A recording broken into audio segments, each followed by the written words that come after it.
You came, You saw. And you conquered.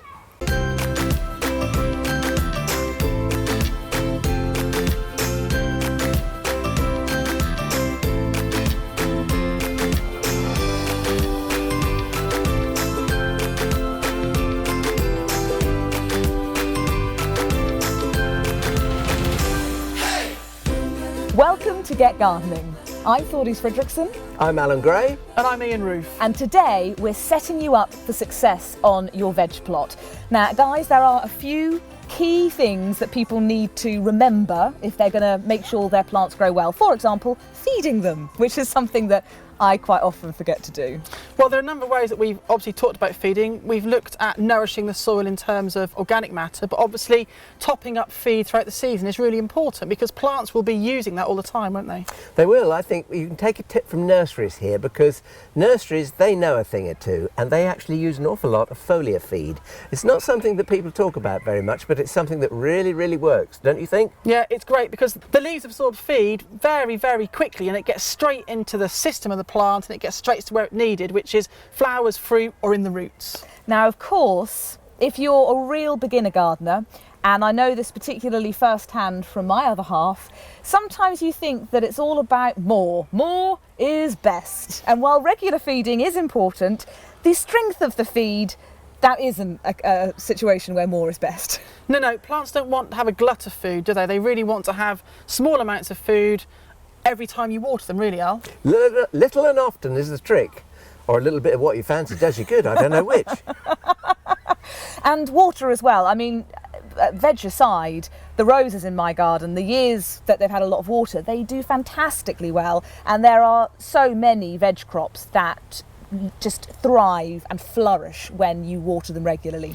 I think that's a really good point, actually. Unless your soil's really heavy, you really can't overwater veg crops, to be honest with you. You know, they really just will keep drinking and drinking and drinking. And it's quite a difficult thing to quantify, isn't it, Al? But I mean, you've really just got to keep watering. This is where knowing your soil helps, you see, because if you've got a heavy soil will retain water for that much longer. But like me, here at East Ruston, we've got a very light soil, and the water just drains through it, so you need to water more often. But of course, if you've put in lots of organic matter, like we said at the start about putting in lots of homemade compost and leaf mould, that would of course help retain moisture in your soil. So even though the soil on the top might look like it's a bit dry, underneath it's probably got good amounts of moisture in that organic matter. Now, when it comes to working in your garden, you'll see so many tools to choose from when you are starting to grow your own veg. Quite often, if you're like me, budget is an issue and you end up buying the cheapest one. Now, aside from veg bulb planters, I bought the cheapest one and within a few packets of bulbs it had broken, so it's a false economy quite a lot of the time. You obviously favour a more traditional, more rustic, quite often a vintage approach. I do, and I know that Ian is with me on this actually, because I think we both love the feel. They're actually obsessives. They're actually old tool obsessives. Well, we like the feel So of am I. She likes an old tool too. We actually like the feel of a wooden handle. It's always warm to the touch, and it's the strength as well. This is made of ash, and it's got a lovely straight grain. Traditionally, ash was coppiced to actually make tool handles, specifically for that purpose. Now, this is a digging spade. Two things about it you will notice. First of all, it's made of stainless steel, which is strong and it doesn't rust. It's easy. It goes into the soil like a knife through butter.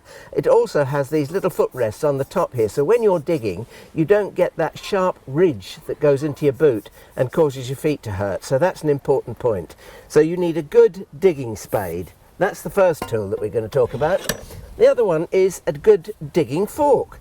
Now, this is an old fork. This is a vintage fork. You will see that it actually got what they call a D-shaped handle. If I put it up there, you can see that it's actually shaped like a D. And again, that's a wonderful fork that's seen years of service, and it's got years more to give as well. As you get a little bit more experience with tools, you'll probably find yourself using one of these. It's called a lady's border fork. Well, mine. It's not. It's called a lady's border fork. Hers.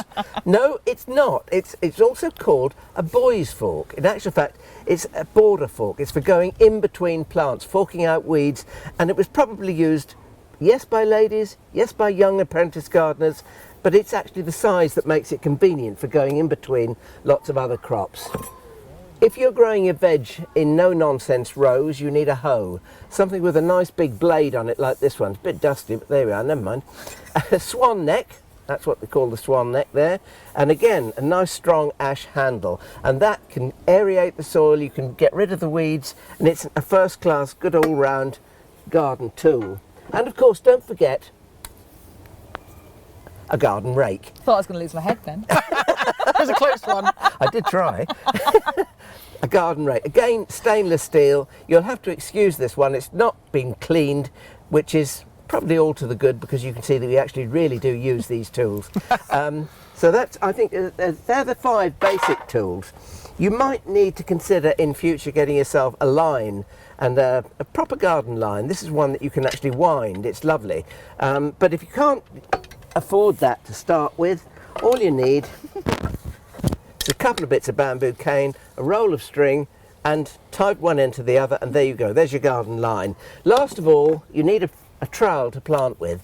Again, stainless steel blade, and look at that garish handle. That's not so silly as you think, you know, because that handle, the small hand tools like trowels, they frequently get lost in piles of rubbish, piles of weeds and things like that, and they can get tipped out onto the compost heap, never to be seen again until you use the compost.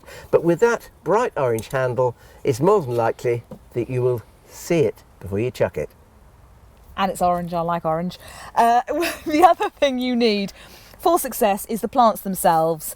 And I talked about being seduced in an earlier video. We quite often do want to experiment, and that's brilliant. Always experiment as a gardener. Try different varieties you've never heard of before, new varieties. But certainly if you really have a limited space and you want your crops to do well, it is worth maybe asking more experienced gardeners. If you're on an actual allotment, you can ask your neighbours what varieties they recommend, what they've had great success with. I mean, I'm always coveting that great big delicious Mange 2 of yours because I experimented. I grew a beautiful, beautiful yellow Mange 2 and it had lovely flowers.